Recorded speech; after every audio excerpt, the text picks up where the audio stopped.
What's up, guys, and welcome back to another video. Today's video is predictions time for the fourth and final quarter cup game taking place this weekend. Japan versus South Africa, the home nation versus the Springboks. What a game this is expected to be. There's a lot of talk about it. There's a lot of hope. I think from the Japanese side, there's a lot of hope from people who don't like South Africa, hoping that Japan can do it. First and foremost, what a tournament these brilliant nation and rugby players have achieved. Japan making it for the first time in the quarterfinals, making history for their proud nation. They've hosted this World Cup in such an incredible way. Their hospitality to the players from all over the world have been absolutely outstanding. And their fairy tale continues on Sunday as they take on the Springboks in a quarter-final match of the 2019 Rugby World Cup. When we talk about these two teams, we always go back to 2015 Rugby World Cup, where Japan made history and beat South Africa for the very first time, getting that all-important massive win. And ever since that day, even today, even though South Africa's beaten Japan, we're still talking about that day and that moment. Myself, as a South African fan, I remember it very well, watching it with family and friends. And when Japan scored, I clapped. And I cheered for them out of respect because they deserved to win. And as we get build up for the quarter-final, I can't lie, I'm nervous, but I am excited. I'm excited to witness two nations come together for a quarter-final match. I'm excited to see the hope and the passion and the love and respect the Japanese have been showing in this World Cup. They're one proud nation and so damn well deserved to be a proud nation. They're playing against a very solid force of the Springboks. The Springboks have had a very good year. If we have to go back 2 years ago, we weren't in the greatest place. But Rassie Erasmus has taken this team and transformed them into something passionate and powerful again, where people can talk positive about the Springboks. 2019, the Springboks won the Rugby Championship for the first time. And this tournament, Tri Nations Championship, the first time since 2011. So a lot of positive talk from South African rugby. But obviously in between this past World Cup and then, we've had ups and downs, but we've shown a lot of character and growth. But if we look at this game, I mean, there's a lot on the line. There's a lot of great players to look out for. I mean, Captain Michael Leach, I mean, bloody hell, what this man has to offer and what he's done for Japan is truly remarkable and inspiring. When he was off on the bench against Ireland and came on, the strength or the power was back in. It united this team. He's been a great leader on and off the field. He's taken Japan to new heights and he's been a remarkable captain. We got Peter Labuskaghni, fantastic player who's really been a solid force for Japan. And many other players that have just stepped up to the party and really shone, given this country the hope and the skill and the power that they've had over this Rugby World Cup. There's been a lot of talk of South Africa can't talk Afrikaans in the lineouts. They better be careful in the scrums and all that stuff, because obviously there's the odd South African in this team who are aware of it and they'll be prepared for these tricks. Japan will go into this game with a lot of confidence. Why? Because they know they've achieved greatness. They will know that they've done everything they can and will be a proud nation, whether they win or lose this weekend. And that's what makes them an absolute threat for the Springboks, is because they've done it all. They really have. Win or lose, this team is going to be so proud.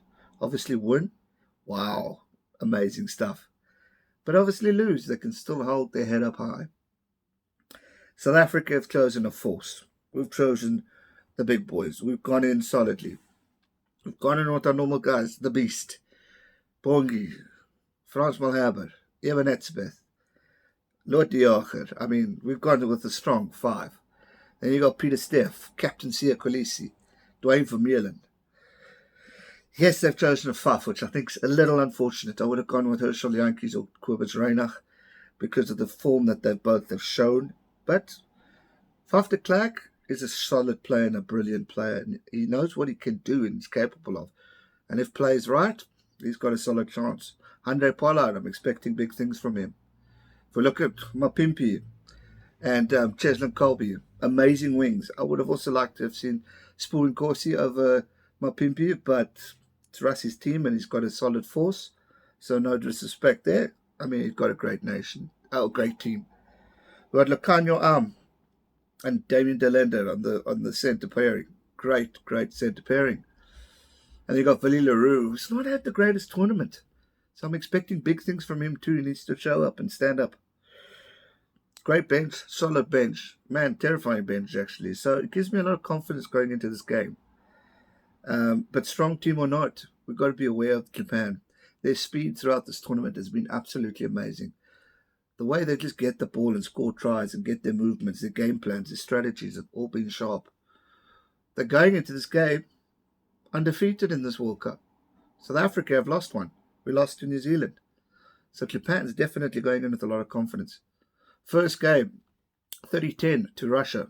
What an opening World Cup game that was. Second game, they made history and beat Ireland for the very first time in what was an outstanding game of Japanese rugby.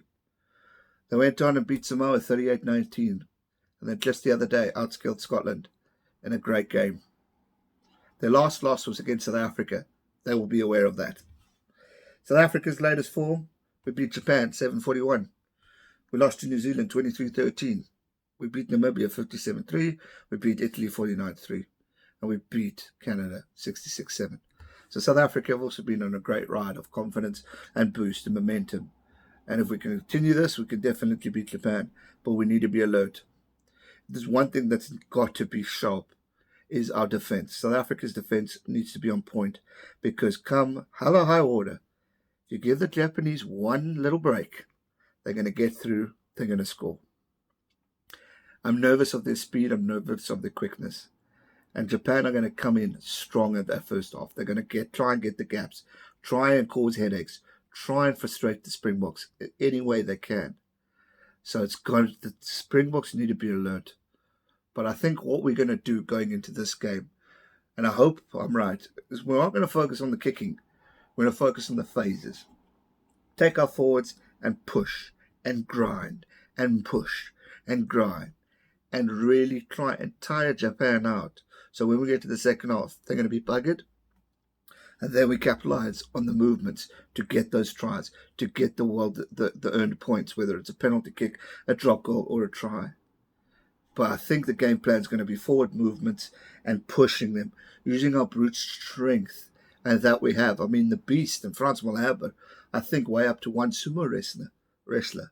So there's a lot of strength and power in South African forwards pack. You've got Eben Etzebeth, who's been solid contender. He's going to go in with aggression. You've got Achis Snyman on the bench with Franco Mustard, solid players. You've got Peter Steph du Toit, one of the best locks for the Springboks at this moment in time. You've got Dwayne Vermeulen, who has been quite quiet, so I'm expecting him to step up. Faf de Klerk needs to prove a point, needs to play, needs to silence the critics. You all know I've been one of them.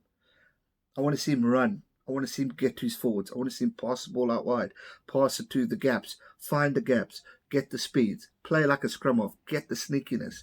Don't always box kick. Play a clever game.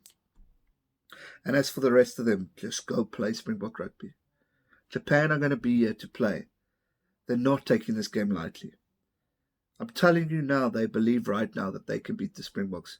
Why? Because they've done it. And rightly so. I'd have the same attitude. So, that brings me to the prediction. It's going to be a tough game. It's going to be solid. It's going to be aggressive at the start. We're going to see a lot of quick play in the start, depending on the weather temperature. But I do believe Japan are going to tire out those last 20 minutes, and South Africa are going to capitalize and get the victory. By how much? I don't know. And out of respect for Japanese rugby, I'm not going to predict it. Because it could be a big score, it could be a low score, it could be an upset. But I'm pretty confident. In fact, I'm more than confident that South Africa will pick up a win. But if Japan win, respect. Well done and well deserved. But let's wait until Saturday. So my prediction, South Africa to beat Japan and head to the semi-finals. All the best to South Africa. My boys, make me proud. Do your best. Give it horns. And all the best to Japan. You're a great nation. You're a solid nation. A lot of respect for you, and I wish you all the best too. May the best team win, and let's go play some solid rugby. That's going to do it for today's video, guys. I hope you enjoyed it. If you did, be sure to hit that thumbs up button. Subscribe if you're new. Hit the bell notification and join me on Sunday for the live stream. I'm covering it, so make sure you're there. Looking forward to it. Thanks so much for watching. Stay safe and never give up. Cheers.